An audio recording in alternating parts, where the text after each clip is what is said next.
Amis téléspectateurs, on a l'immense plaisir de vous retrouver sur la SDTV, la télévision qui vous fait découvrir le monde autrement. tey ñu ñëw ak yéen ci seen beneen numéro émission bu bees tàq bi ñu tuddee Ciné Découverte di émission bi nga xamante ni dañuy waxtaanee lépp lu jëm ci cinéma tey nag ñu am suñu gan bu njëkk ci plateau bi di wuyoo ci turu Mody Fall alias Tonton Sène de la série Idole kenn dootu ko présenté ci li nga xamante ni mooy cinéma def na ci lu doy waar donc mooy suñu ganuk bés bi Mody ñu ngi lay nuyu Tonton Sène. Merci beaucoup Dany maa ngi lay fay. di la jox sa wàccuwaay di la daal ci kër gi moom sa kër et vraiment di la remercier parce que c'est un honneur n'est-ce pas d'avoir porté le choix sur moi n'est-ce pas pour démarrer votre émission sur le cinéma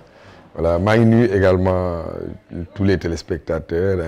le grand public qui suit à travers le monde parce que maintenant le monde est devenu un village je suppose que dinañu seetaan de partout au Sénégal, comme n'est-ce pas à travers le monde. Bon, je dis bonjour, je fais un coucou à tout le monde, à mes fans, un peu partout dans le monde, les Sénégalais, jusqu'au Japon, n'est-ce pas? Donc, nous envoient leurs compliments et encouragements, n'est-ce pas, à travers diverses productions que nous faisons en ce moment. bu ñu waxee Tonton Sène ñu bari gën la xam ci li nga xamante ni mooy la série Idole ndax Tonton Sène mën nga ñëwaat nga def benn présentation bu brève wax ñu kan mooy Tonton Sène. waaw Tonton Sène de benn sénégalais la nekk taalibe voilà donc mos di bëgg aar depuis bi muy nekk xale parce que je peux dire que man bi may dugg ci aar boobu je devais avoir 12 ans d'âge n'est-ce pas ma tàmbale ci théâtre radiophonique et aussi le spectacle de scène n'est-ce pas donc jaar ci dramatique jaar ci ballet à travers le théâtre populaire n'est-ce pas qui existait à l'époque parce que jamono bi ma lay wax nii en réalité télévision amul woon Sénégal voilà on n'avait que le théâtre de scène et le théâtre radiophonique n'est-ce pas qui se vivait d'ailleurs très bien voilà donc mu nekk xam nga jamono yoo xam ne ay Mokhru Diégué chauffeur de taxi Alaaji Mor moi je suis venu avec la troupe Djibo de Grand Dakar n'est-ce pas dont le siège était ici ñu daal déglu bu baax di ñu bàyyi xel à travers la radio parce que ni ñi di accroché ci télé bi s'il y a de grandes productions aux heures donc de diffusion noonu lañ daan def ci rajo bi ci jamono yooyu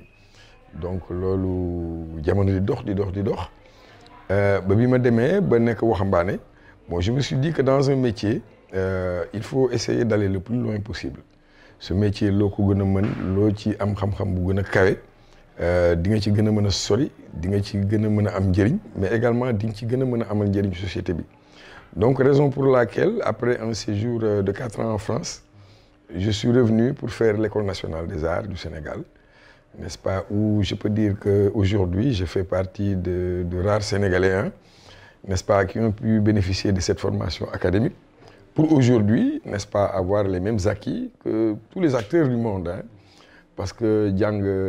donc art dramatique dans un conservatoire n'est-ce pas donc même connaissance yi même acquis yi ngay am partout dans le monde voilà donc loolu moom ñu ngi sant yàlla bu baax. ok Tonton Sène fekkee ñaari génération yi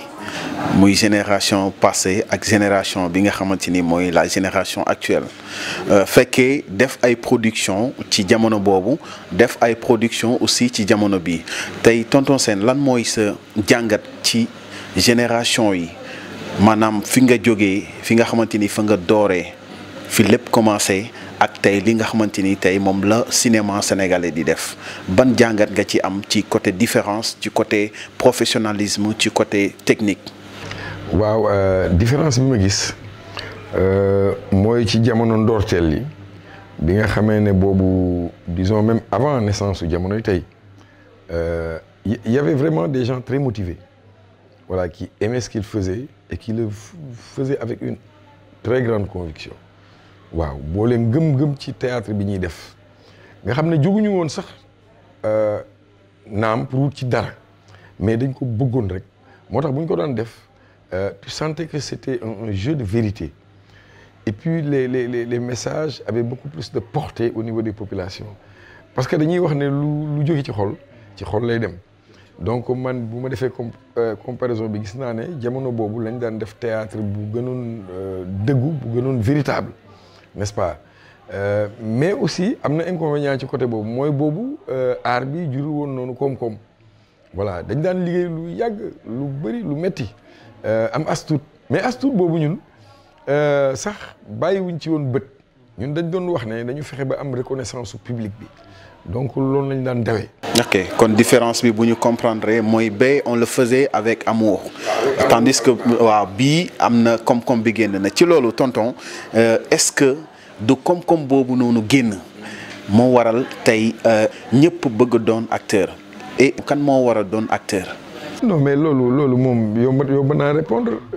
maanaam loo doonul taalibeem doo doon sëriñam àddina moom li nga bëgg a def ci sa àddina nga bëgg ko def liggéey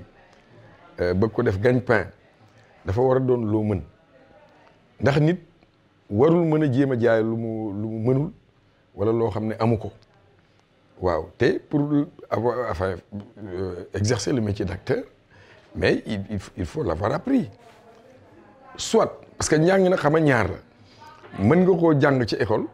n'est-ce pas ñu former la mais comme aussi mën nga ko jàng dans le tas mën nga ñëw bokk ci troupe comme man ni ma def man dama bokk ci troupe bu théâtre populaire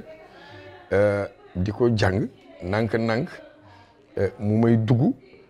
parce que dem naa ba tollu étape boo xam ne di bind sax samay ay pièces su théâtre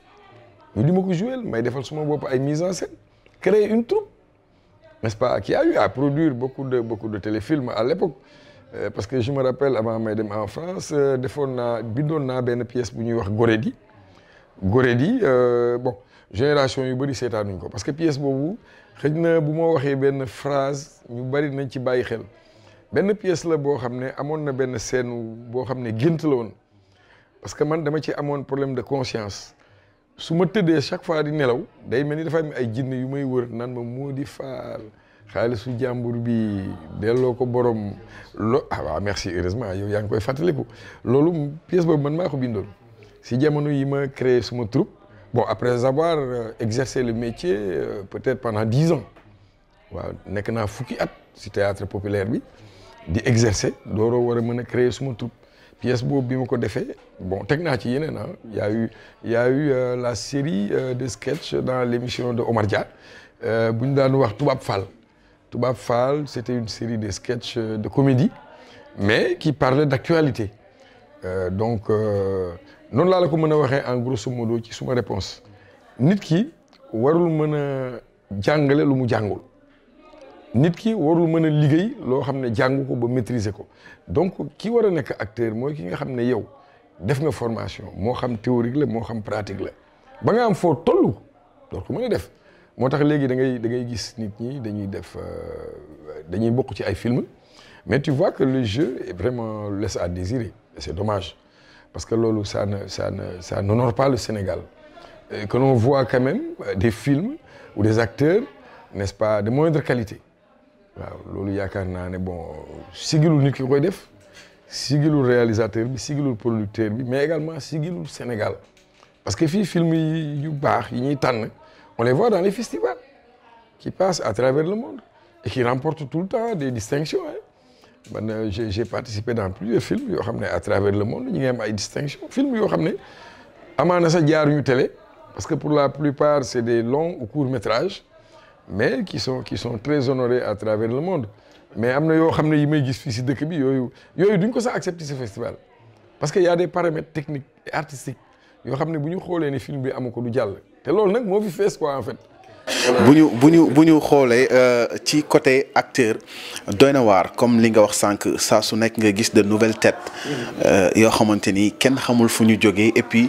li nga xamante ni moom la ñuy def maîtriser wuñu ko talent bi nga xamante ni moo war a nekk ci ñoom pour ñu mën a transmettre li nga xamante ni la ñu war a mën a transmettre le public aussi nekkul ci ñoom mais aussi loolu dañ koy gis ci dans le cadre des producteurs des réalisateurs. léegi da ngay gis acteur bu joué ba benn instant ne il est devenu maintenant réalisateur loolu ban explication nga ñu ciy jox. bon explication bi ma ciy joxe mooy fii les statuts des acteurs culturels d'abord ne sont pas bien définis dans ce milieu du cinéma bon je dis pas tout le monde mais pour la plupart on ne sait pas qui est qui fait quoi et que peut-on en tirer loolu je pense que c'est très important mais loolu nag état moo ko war a régir parce que état nag moom moo war métier bu ne mu ne ñii lañ ci reconnaître ñii la ñu may autorisation ñu di ko exercer voilà wala ñii tamit ñoom ñooy mën a bénéficier des avantages de ce corps de métier Sénégal nag loolu la ñu instauré wul voilà donc et c'est dommage parce que da ngay xool ku jóg rek tourner film ku jóg aussi jouer film. nekk scénariste soit nga nekk scénariste wala nga nekk réalisateur wala nga nekk producteur. mais bon c'est des métiers indépendants et très libres effectivement yow mën nga jël sur toi nga jël initiative def ko mais état bi dafa war di accompagner ñi nga xam ne c'est des professionnels ou en tout cas des gens qui ont un talent ou en tout cas un background confirmé mais da ngay gis koo xam ne tey jii day tëb bind rek ñu bëgg ko financer wala mu tëb rek di réaliser rek. et ñu jël ay affaire am dugal ko télé moo tax gis nga loo ci gis da nga gis ay films yu jaar télé nga gis bon les images yoo xam ne xam nga mooy loolu quoi des images vraiment minables excusez-moi du terme hein wala nga gis benn plan boo xam ne micro bi day feeñ wala benn jeu boo xam ne franchement tu te dis que mais kii pourtant bu fa amoon kenn ku am un minimum d'expérience dana ko corriger parce que justement au cinéma contrairement au théâtre tout ne se fait pas directement et en tout cas sans interruption. Au cinéma, on peut dire bon, le plan n'est pas bon, on le reprend. Donc d'où ceux qui font du cinéma, ils n'ont pas d'excuses. Ils ont la possibilité de corriger. Et le dialogue et l'expression et le jeu et tout quoi. ok ci logique boobu ba léegi tonton Sène ñu gis ne théâtre c'est un reflet de la société sénégalais le sénégalais lambda bi nga xamante ni mu ngi pasirip wala mu ngi peneen ci àdduna nekkul ci condition de vie yooyu est-ce que moom warul mën a seetaan théâtre wala mu seetaan série gis ci boppam donc bu ñu xoolee jàngat yi ñu mujjee def ci génération bi génn li ñu gis ci lu ëpp tendance bi ci li muy gën a accentué wu mooy décor bu luxe xale yu rafet te Sénégal yëpp melul noonu est-ce que aussi représenter la société dans sa généralité essayer de toucher toutes les couches de la société nekkuloon li gën ci cinéma. waaw mais absolument parce que nit aussi bu fekkente yow da nga bëgg jaay sa image yu réew da ngay wane la ca nekk. Autant les aspects positifs que les aspects négatifs mais nag bu fekkente comme li nga wax parce que man ça je l'ai remarqué aussi dañuy bëgg a am tendance tout le temps di wane ay xale yu rafet bon c'est bien beau nga wane ay xale yu rafet pour wane ne Sénégal effectivement am na xale yu rafet parce que boo bëggee jaay Sénégal loolu ci la bokk mais loolu boo ko defee sax nit ñi sax dañuy xam ne yow li ngay def c'est faux parce que àddina bon c'est ce qui est beau et ce qui ne l'est pas àddina lu neex la ak lu naqari. loo xam ne luxe na ak loo xam ne aussi c'est modeste loolu moo ci am bon ba tax na effectivement loolu les gens l'ont beaucoup décrié mais booy xool enfin pour les productions sérieuses hein, n'est-ce pas da ngay gis ne autant dañuy wane le luxe de la ville mais autant aussi il montre le côté n'est-ce pas disons le côté défavorisé justement de la société bon booy xool par exemple je te donne un exemple dans Idole xam nga am na fenn foo xam ne dañuy wane fàqmaan yi les fàqmaan t'as vu leur cadre bon il fut un temps aussi on a été vers les îles du Saloum effectivement tourné fa dans des villages où on a eu des séquences mais en même temps qu'on a tourné aussi dans des hôtels de luxe donc àddina lépp équilibre parce que Sénégal boo bëggee tourner nga wane luxe rek effectivement bon nit ñi dofuñu quoi on se dit que lii du Sénégal voilà parce que xam nañ ne effectivement il y a l'intérieur du pays il y a le secteur rural hein, où tu retrouves des villages hein, des routes en latérite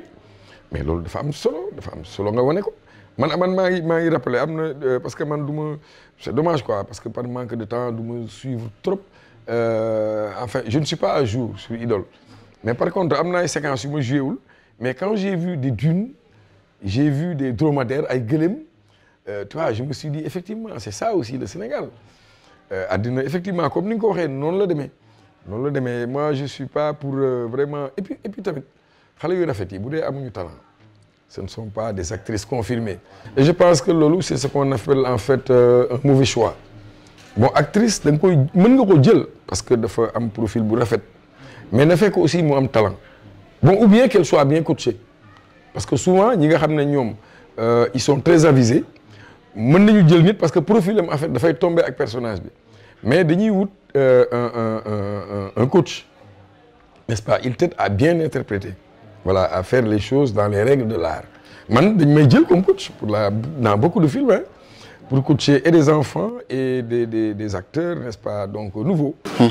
ci tànnin boobu léeg-léeg doxalin bi day xaw a doy waar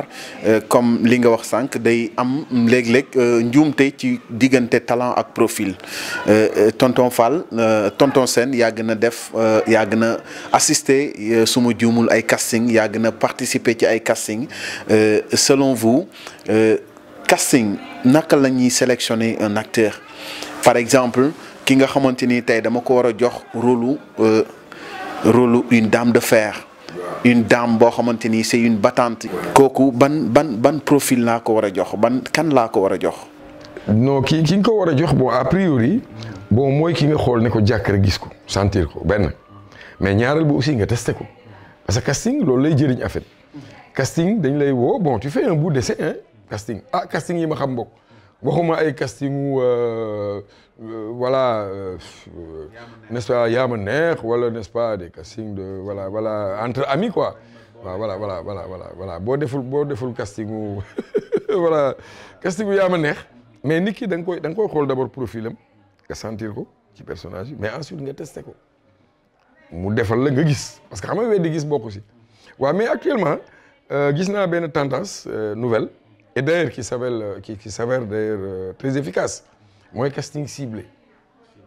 parce que casting ciblé da ngay ñëw nga xool gis ku mel ni tonton Sène mu wóor la ne yow tu es sûr de son expérience nga ne kii soxla naa ko fii xam nga kooku jarul testé voilà parce que man presque pratiquement bàyyi naa dem casting quoi parce que je me dis que bon écoute quand tu fais un métier pendant plus de 40 ans donc tu n'as pas besoin de venir pour être testé quoi voilà parce que yow même ton réalisateur bu ñëwee mais tu lui fais des propositions. Voilà, donc yow tu ne te limites pas à ce qu'on te demande de faire, mais tu fais des propositions pertinentes qui sont pour la plupart du temps, hein, moi à 90% ce que je propose au niveau du texte, au niveau du jeu, eh bien les réalisateurs ils les acceptent parce que c'est aussi par rapport à l'expérience, n'est-ce pas? Comme d'autres acteurs hein, de la même trempe que moi, bon non la ñuy évoluer. Hein. Un acteur c'est pas seulement quelqu'un qui vient comme un robot quoi. ñu ne ko defal lii rek mu jaar ci non mais parce que yow tu sens les choses, tu as une manière de les exprimer. Et tu as aussi une façon de voir les choses par rapport à ton expérience pour pouvoir proposer, n'est-ce pas, en tout cas, des choses pertinentes, voilà, qui sont forcément acceptées hein, si c'est un réalisateur avisé. Ouais. Dans ce cas tonton Sène def na série Idole mooy série bi nga xamante ni yaakaar naa moom la sénégalais yu bari xamee certes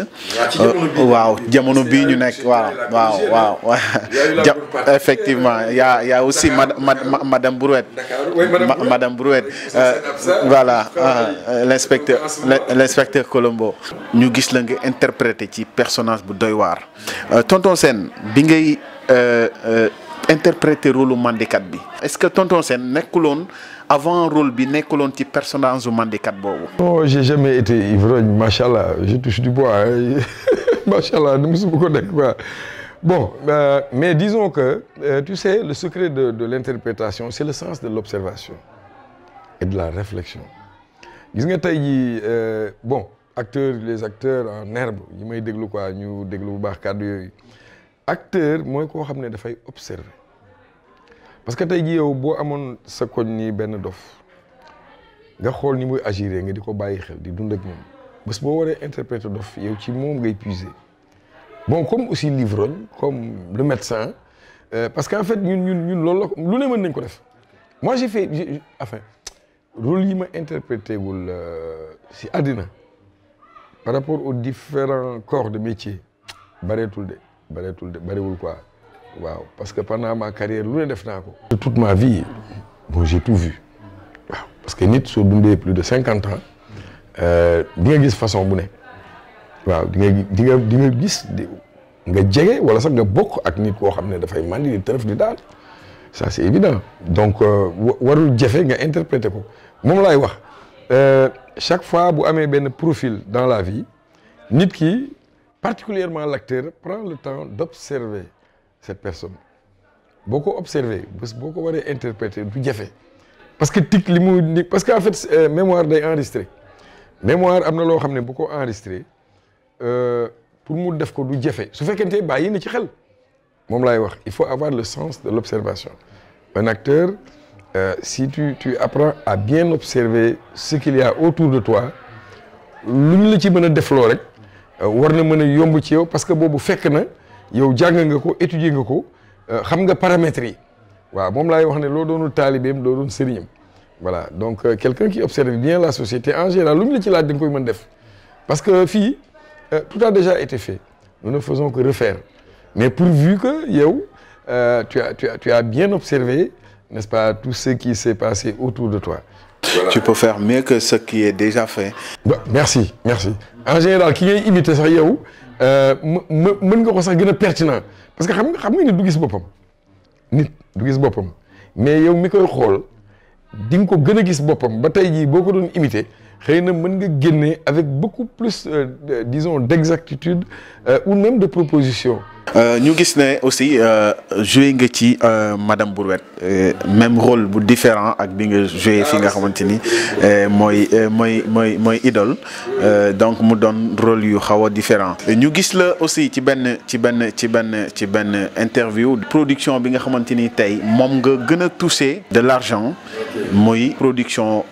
Madame Brouette n'est-ce pas. Madame Brouette waaw Madame Brouette waaye parce que ci jamonoom bokkoon na ci yi gën a am financement. Vous n'avez pas fait le casting. Hein? Vous n'avez pas fait le casting. Comment ça s'est passé? Non, ça s'est passé de la façon la plus simple possible. Hein. Bon, au départ, ça, c'était Omar Seck qui était pressenti. Hein. Omar Seck, feu Omar Seck, vous le connaissez. Omar Seck, c'est l'un des meilleurs comédiens sénégalais de son époque. Paix à son âme, pour ne pas dire le meilleur. Omar Seck, ñëpp gis nañ ko à Sorano. Bon, moom génération suñu professeurs yi là à l'école des arts. Donc c'est des gens que nous avons toujours observés et bien observés ba nga xam ne ñoom disons sérieux bi ñu daan def ak talent bi ñu amoon ñun on s'est toujours évertué n'est-ce pas à atteindre ce niveau xëy na même bu ñu ko atteindre en tout cas ñu ngi ci yoon wi daal ñu ngi ci yoon wi Omar Seck lañ ko njëkk a proposé bon il y a eu enfin je dirais pas un malentendu mais peut-être dafa doon tourner feneen en tout cas il n'était pas disponible voilà aussitôt les gens ont pensé à moi tout de suite mais man bi ma ñëwee aussi dafa ma casting bon parce que le réalisateur Moussa Sène Absa avant boobu maag moom am na yu ñu def nañu ay yàlla yaana on a fait d'autres choses même kii góorgóorlu de sorte que bon enfin il m'avait apprécié enfin il me prévoyait dans le film mais pour un autre rôle. Mais inspecteur Colombo boobu comme c'était un personnage particulier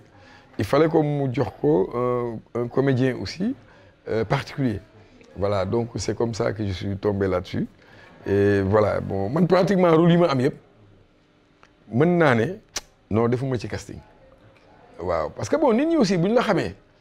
dinañu xam lu ñu la mën a jox ak lu ñu la mënta jox daal dinañu xam de quoi. De même que la série Idole vous n'avez pas fait le casting. Oui série Idole aussi non série Idole enfin keneen la ñu jëloon sax pour mu def tonton Sène bon ils ont fait quelques plans bon on a vu que enfin ils étaient pas satisfaits quoi voilà donc Thierno Sarr qui est d'ailleurs actuellement le régisseur général d'Idole et qui était en ce moment donc le conseiller. Un conseiller, n'est-ce pas, du producteur-réalisateur, enfin, lui a suggéré, n'est-ce pas, donc ma personne. Mais bi ma ñëwee ñu jox ma benn kii ma def ko ñu jox ma benn passage et je suis retourné chez moi mais taxi bi ma jëloon bi ñibbi avant may yegg kër ga mu woo ma ne ma waa ji nee na xoola yow la ah te rëccu ko de je pense rëccu ko parce que jusqu'à présent macha allah daal xam nga saabu nag du faute boppam je laisse le public apprécier quoi. En tant qu'acteur de cinéma artiste comédien ban rôle nga mës a interpréter rôle boo xamante ni ba léegi daf la marqué à l'esprit te bokk na ci rôle yi la gën a neex. Bon mën naa ne monsieur Ndiaye la collégienne monsieur Ndiaye xaw ma ndax seetaan nga ko c'est le roman de Marouba Fall qui a été adapté pour la télévision Marouba qui est aussi un roman qui était même un support de cours pour beaucoup de générations parce que dañ ko daan bokkoon na ci programme cours de fanaa des secondes waaw ñoom dañ ko daan jàng même à l'école donc xam nga c'était un texte qui était très populaire et vraiment avec une belle écriture. Ah oui, parce que Marouba Fall, je le salue au passage, c'est l'une des belles plumes d'Afrique. Sur le même texte, il y a des passages à la limite de la poésie, voilà, qui étaient rimés d'une beauté extraordinaire. Et... Vous interprétez quel rôle dans cette production? Non, le rôle principal, M. Ndiaye, M. Ndiaye. En fait, j'étais le professeur dont l'élève était tombée amoureuse. Waaw di daw suma ginnaaw di ma topp bon mu nekk une belle histoire d'amour mais qui s'est terminée tragiquement parce que la collégienne dafay mujj xaru waay dafay mujj xaru donc mu nekk un amour très profond mais impossible quoi à la fin voilà qui laisse souvent de l'amertume moo tax ñi ko seetaan yëpp en fait daf leen di marqué parce que bu ñu gisee benn cofeel bi benn mu nekk mbëggeel di màgg dem ba vraiment à un point summum mu am ndogal n'est-ce pas ba kenn ki génn àddina ba finalement man suma taaw bi ma demee ba nga xam ne dama obligé am jabar ma tuddee ko suma taaw. Et puis on avait été invité un peu partout dans les collèges où les élèves en tout cas ont aimé n'est-ce pas nous recevoir mais le jour de la sortie de la collégienne toute la presse a fait un article dessus. C'était vraiment la une de tous les journaux le lendemain parce que ça avait fait un boom. Bon et puis pour la simple raison que temps boobu bon dañ doon wax les dramatiques sénégalaises ñu daan génn ay mardi mais gis nga collégienne bi muy génn un samedi la génn au même titre que les téléfilms français américains et autres dañ ko génne ci cadre boobu parce que à l'époque ça avait un niveau technique et professionnel qui était vraiment indiscutable quoi. Indiscutable. Donc vraiment, ça m'a beaucoup marqué. Autant moi que la génération de l'époque. Et jusqu'à présent, ils aiment bien regarder, parce que moi, souvent, ils m'ont taquiné. Ils m'ont envoyé des images de M. Ndiaye d'alors, qui était mince. Voilà. Bon, pas moustachu. Et jusqu'à présent, ça fait l'objet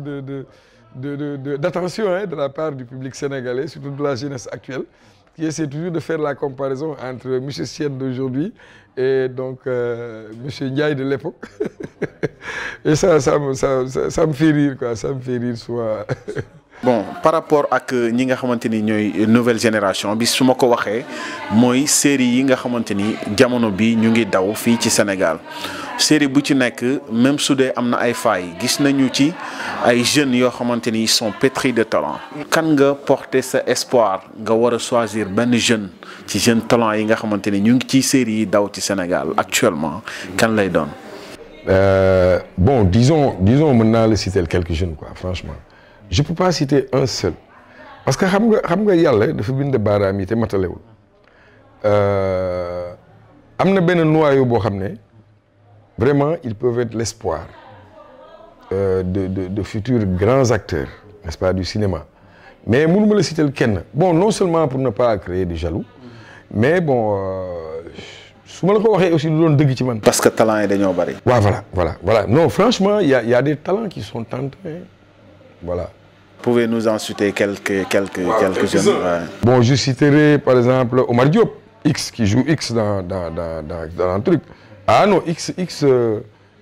il a un talent fou. D'ailleurs, ça, nit ñi, ils l'ont trouvé extraordinaire. Parce que, est-ce que c'est un rôle de